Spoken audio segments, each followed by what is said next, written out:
This will be a day long remembered. Now I am the master. Welcome to another episode of Legends and Theories. I would like to quickly explain that this video was initially a school project where I compared two movies. That is why it seems so different from the rest of the content on this channel, and it is why it seems more like an analysis.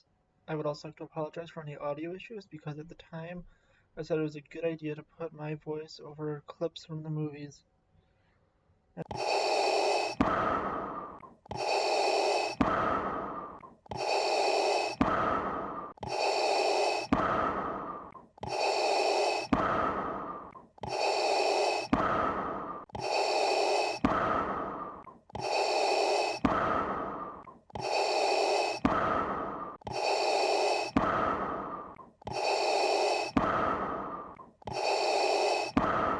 Hello there. I'll be focusing on the original trilogy of movies from 1977 to 1983, with the main focus being the 1977 movie, Star Wars, and the sequel trilogy of movies from 2015 to 2019, with the main focus being the 2017 movie, Star Wars Episode 8, The Last Jedi.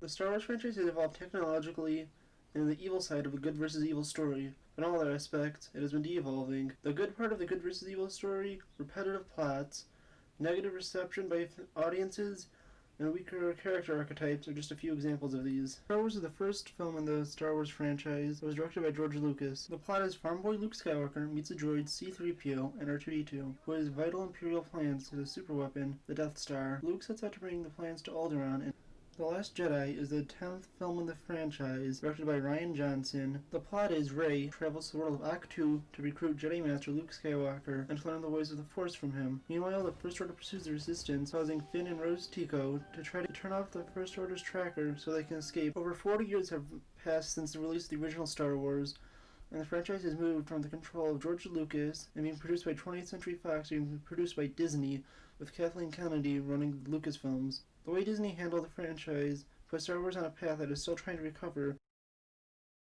While creating Star Wars, the technology George Lucas wanted to make the movies with did not exist, so he created industrial light and magic. Lucas used ILM to make the special effects he wanted and changed the film industry forever, since there were so many new film techniques Lucas created, like the motion controlled camera. If it was not for Lucas, the film industry would not be where it is today, since ILM has done the special effects for over 315 movies and is partially responsible for the creation of Pixar. The Last Jedi still uses ILM to create the film's effects, but it's less special in modern days, where you can see amazing special effects in many movies. Star Wars was a pioneer of the special effects used in film, and was truly amazing for the times released in, and the effects have just been going up and becoming better and better.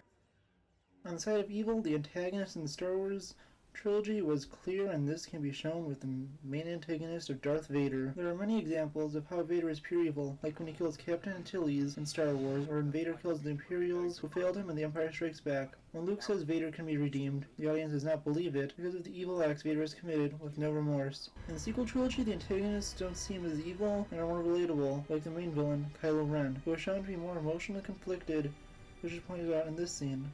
Split your spirit to the bone. You were unbalanced, bested by a girl who had never held a lightsaber. You failed! This shows how storytelling has evolved, and it makes it more believable when Rey says that Kylo can be redeemed. We believe it because he is shown to have problems with being evil, and we're surprised when he is not redeemed in the battle between Kylo and Rey towards the end of the rising action of The Last Jedi. Although Kylo does not have the old school menacing presence that Vader had in the original trilogy, the type of antagonist has evolved from Darth Vader, who is pure evil, but equally conflicted, to Kylo Ren, who is visibly conflicted and more of a relatable person to audiences. Audiences cannot relate to Vader until he redeemed himself to save his son, but they were immediately related to Kylo Ren because he was more human.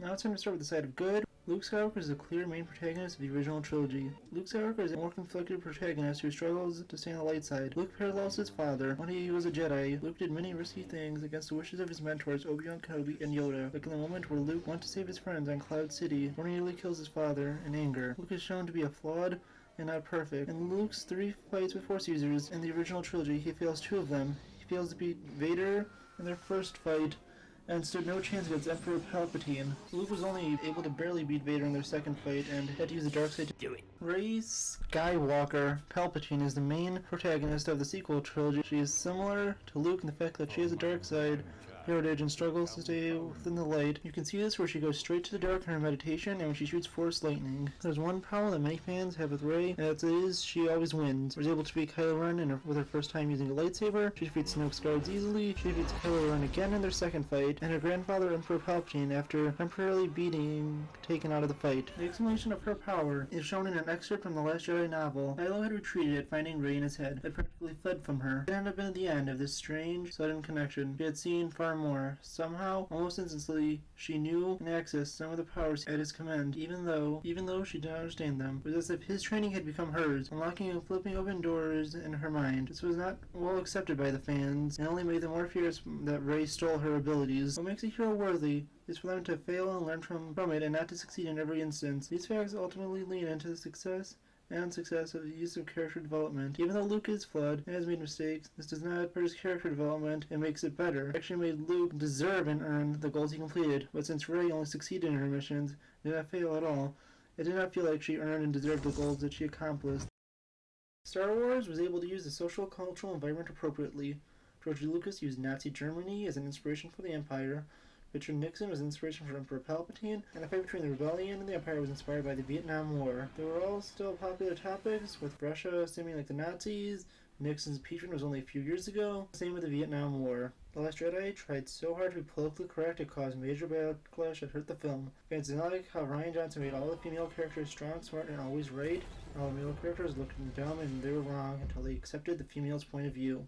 George Lucas's use of the social cultural environment in his films is more subtle and accepted by the audience since it did not discriminate against them and shared popular beliefs.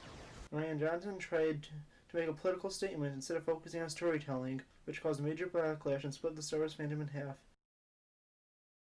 The Last Jedi parallels Star Wars and the Luke vs. Kylo scene where he dies in the reality state, which is exactly like when Obi-Wan fought Vader. The most similarities with Episode 5, The Empire Strikes Back. Rey is going to a distant world to seek a new mentor after a previous mentor Han Solo dies, which is exactly like when Luke goes to Dagobah to learn from Yoda after Obi-Wan dies. In the Battle of Crate feels surprisingly similar to the Battle of Hoth. Rey leaving to confront Kylo against the wishes of Luke is like when Luke went to confront Vader against investment against the wishes of Yoda and Obi-Wan. The scenes in Snoke's throne room are like the ones in Palpatine's throne room in Return of the Jedi. Disney sadly didn't want to create a new and original story and play on fandoms into nostalgia when they looked at the reaction of George Lucas's prequel movies. The lack of caring and desire, making money, created so much hate that George Lucas himself said, "I sold them to the white slavers." I will not go over the heroes and villains again, since I went over those back in the good versus evil section. Up next, we have Palpatine was a mysterious and as always a major threat who was brought in as a villain of all the Star Wars saga movies. He's a power-hungry mad tyrant who wants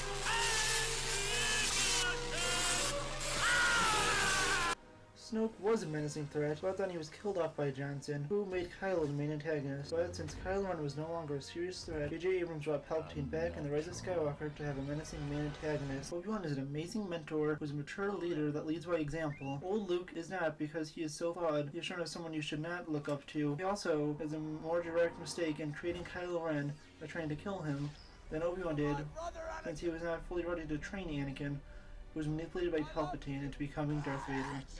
Grand Moff Wilhoff Tarkin was shown as a major threat and becomes a credible antagonist in the scene where he destroys Alderaan, even though he seemingly got the information he wanted. Foster remains a consecutive character in all of the films. General Armitage Hux, however's character arc goes everywhere in The Force Awakens.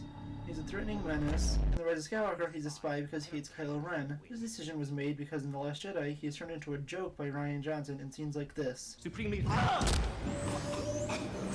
That turned him from a menacing villain that we had in Episode 7 to a side character who was barely used and killed off quickly in Episode 9.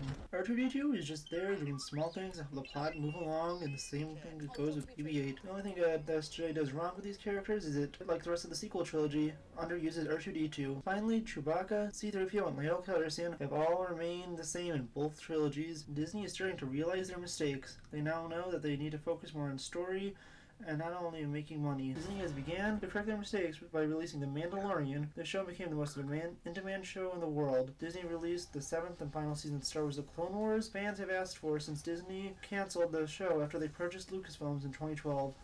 They also made a smart decision, revealing they are going to release a new series of interconnected books and comics set in the High Republic. These stories will give them the freedom that they wanted to create their own stories.